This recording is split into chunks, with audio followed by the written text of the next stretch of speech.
तुम्ही पण side heroine लोक जास्त मध्ये मध्ये करू नका, कळलं ना? हा, धमक्या बिमक्या दिल्या ना, तुम्हाला मी धमकी देईन ना, तर छटीत मुताल इथे, समजलं का? धमकी बिमकी द्यायचं काम नाही येते. तुम्ही लोक स्टुडंट आहात, स्टुडंट सारखं राहा. आम्हाला हे विषय वाढवायचं नाहीये, म्हणून तुम्हाला आता शांततेने गेले. तुम्हाला बोलले असतं तुमच्या घरच्यांना बोलवायचे. तुमच्या घरचे तुम्हाला हे मराठी मुद्द्यावर भांडायला बोलवतात का? इकडे पाठवतात. हा, तुमचं वय काय आणि तुमची भाषा काय?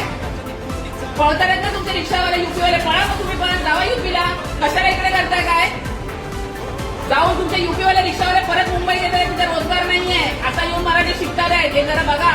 इंस्टाग्रामवर तिचा रीलवर तुला बोलण्याचा अधिकार नव्हता. तिने पर्सनल रील टाकली होती. तिची स्टोरी होती की नाही? तिने तुला स्टोरी पाठवली का?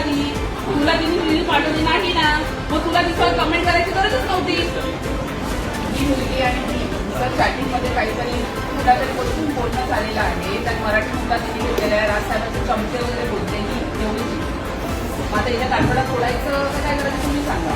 मला तो लेटर द्यायचा आहे, पत्र द्यायचं ते नका. तुमच्या कॉलेजमध्ये जर एखादी मुलगी आणि राजसाहेबांबद्दल असं बोलते, आता तिचं वय जास्त नाही, म्हणजे मी एक कानाखाली दिलं तिथे उठणार नाही, बरोबर आहे?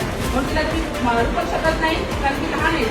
हे कळलं पाहिजे. इकडे महाराष्ट्रात आहे, महाराष्ट्रात कॉलेज आहे, इथे मराठीचा सन्मान करायचा, नाही तर पटवून घेऊन पळवू.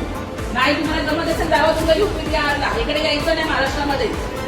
की कुठल्या मुलीला एका मुलीबरोबर तिचा वाद झालेला आहे, दुसरी तिला सपोर्ट करते, तिसरी सपोर्ट करते, मग तिसरी सपोर्ट करणं तर आम्हाला इकडे यावं लागतं. आणि जर हिला कोणी दाबण्याचा प्रयत्न केला की तू का कंप्लेंट केली, का मंत्र्यावाल्याकडे घेऊन त्या, मग आम्ही आहे आणि तुम्ही आहे, मग हे लक्षात ठेवायचं. तुला काय म्हणायचं आता? मराठीत बोल तू. आता तुला मराठीचा त्रास आहे ना, मराठीत बोल. हा, मग व्यवस्थित बोल. जेवढं येतं तेवढं तू मराठीतच बोलायचं आता. लय ना बोलतेस ना राजसाहेबांबद्दल, मराठीतच बोलायचं आता. मराठीत बोल सांगितलं मी तुला. जेवढं तुला तुमचं खूप काही ऍक्टिंग करू नकोस, समजलं ना? कोण सरळ ठेवायचं, नीट बोलायचं, मराठीतच बोलायचं. तू आता तिची माफी मागायची, नंतर तुमचं कॉलेजमध्ये जे होईल ते होईल. आता तिची तू माफी मागायची नाही, तुमच्या पॅरेंट्सला इथे बोलवा, मी बसायला तयार आहे 4 तास. मला काही प्रॉब्लेम नाहीये. तुम्हारे यूपी में लड़कियां सेफ है क्या?